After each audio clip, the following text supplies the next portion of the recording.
The Book of Genesis. Genesis chapter 1.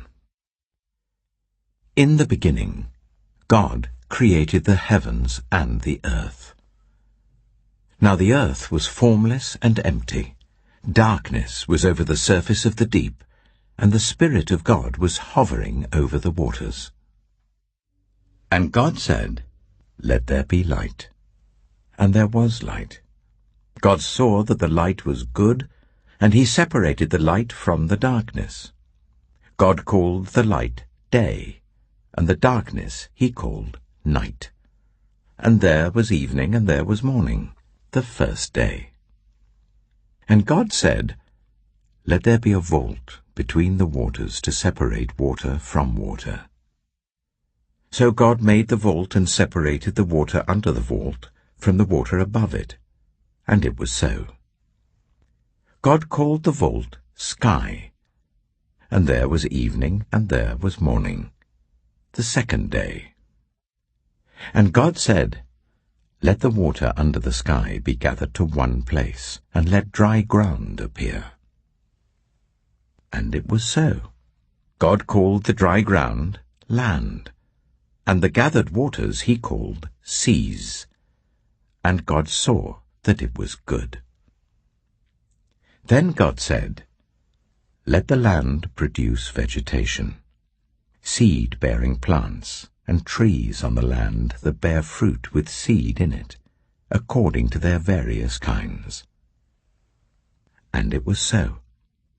The land produced vegetation, plants bearing seed according to their kinds, and trees bearing fruit with seed in it according to their kinds. And God saw that it was good. And there was evening, and there was morning, the third day.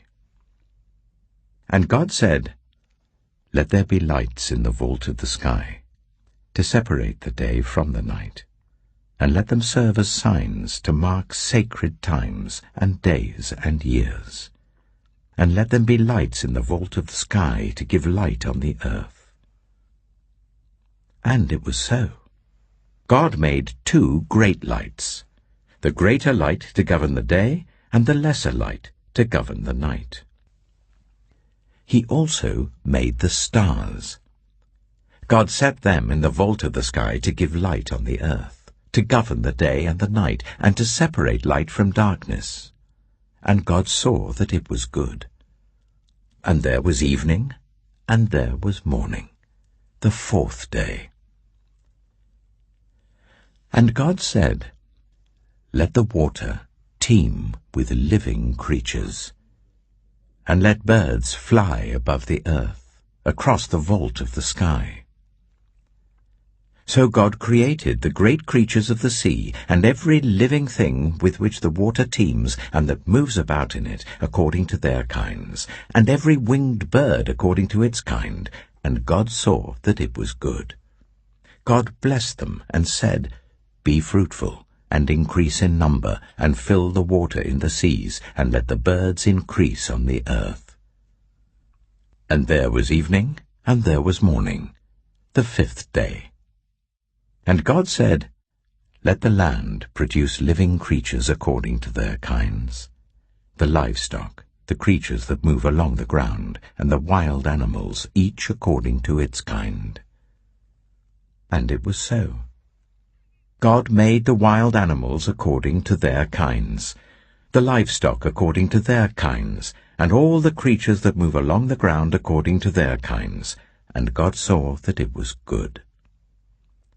Then God said, "Let us make mankind in our image, in our likeness, so that they may rule over the fish in the sea and the birds in the sky, over the livestock and all the wild animals, and over all the creatures that move along the ground."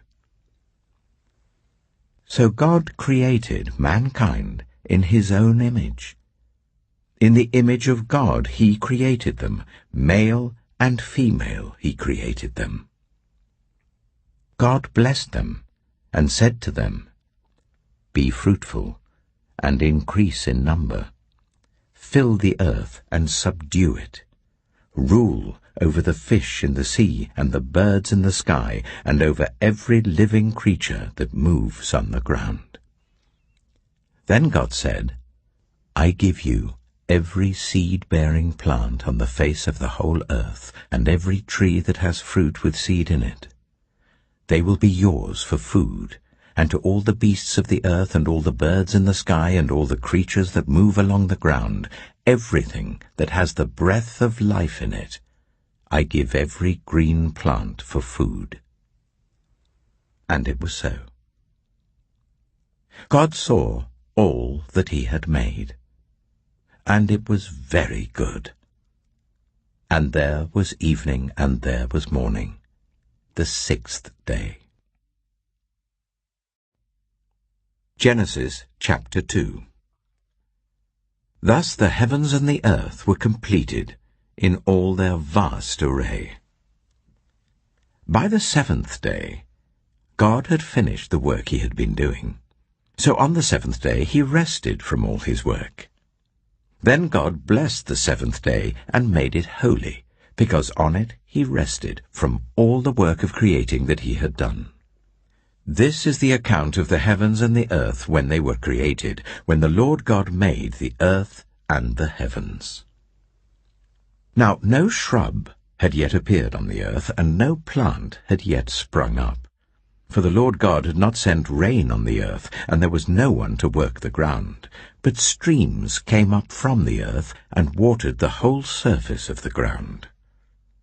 Then the Lord God formed a man from the dust of the ground, and breathed into his nostrils the breath of life. And the man became a living being. Now the Lord God had planted a garden in the east, in Eden, and there he put the man he had formed. The Lord God made all kinds of trees grow out of the ground, trees that were pleasing to the eye and good for food. In the middle of the garden were the tree of life and the tree of the knowledge of good and evil. A river watering the garden flowed from Eden. From there it was separated into 4 headwaters. The name of the first is the Pishon. It winds through the entire land of Havilah, where there is gold. The gold of that land is good. Aromatic resin and onyx are also there. The name of the second river is the Gihon. It winds through the entire land of Cush. The name of the third river is the Tigris. It runs along the east side of Ashur, and the fourth river is the Euphrates.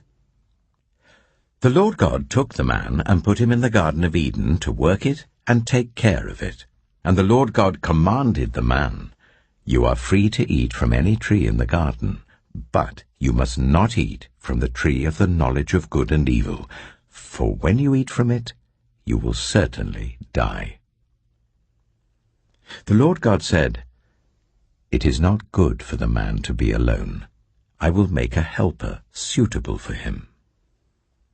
Now the Lord God had formed out of the ground all the wild animals and all the birds in the sky. He brought them to the man to see what he would name them, and whatever the man called each living creature, that was its name. So the man gave names to all the livestock, the birds in the sky, and all the wild animals. But for Adam no suitable helper was found. So the Lord God caused the man to fall into a deep sleep. And while he was sleeping, he took one of the man's ribs, and then closed up the place with flesh. Then the Lord God made a woman from the rib he had taken out of the man, and he brought her to the man. The man said, This is now bone of my bones and flesh of my flesh. She shall be called woman, for she was taken out of man. That is why a man leaves his father and mother and is united to his wife, and they become one flesh. Adam and his wife were both naked, and they felt no shame.